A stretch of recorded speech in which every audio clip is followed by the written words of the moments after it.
start with Everton, as we always do. Now, the appeal board paperwork says any future breaches will be punished with a points deduction. Not good news, really, for a second charge, potentially. Yes, it's an interesting situation. However, it will be a completely new panel.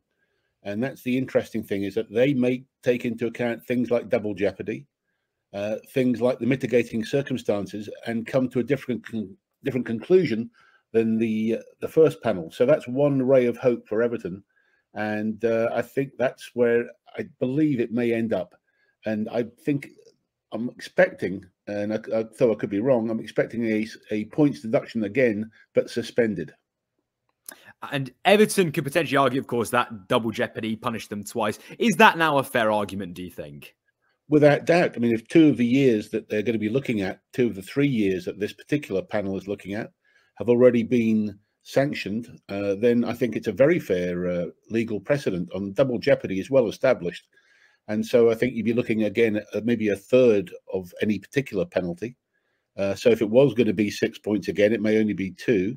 And I think that, again, if they look at the mitigating circumstances in a more favourable light, which I think is very, very clear, I think it should be looked at again, then I think we may see a suspended sentence. And that's what I'm hoping for anyway. And are most Evertonians feeling confident that a suspended sentence could actually happen, or is it unlikely? No, I think the mood is at the moment there. A lot of people are expecting another points deduction, and that seems to be what the general consensus, because of what you said earlier, that it's now established that any breach will be a points deduction. But I think I can see a different route to a decision. And if we move over to 777 partners, now they're set for a crunch meeting to discuss the takeover. Do you think it really is a now or never scenario, Keith? It has to be. It's just dragged on again, and it's just been hanging around there for, I think we're up to about over 180 days, nearly 190 days. So they're going to have a face-to-face meeting with the Premier League.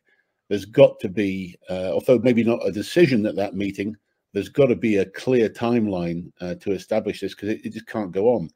As I understand it, the club cannot engage with any other potential buyers until the Premier League have made a decision.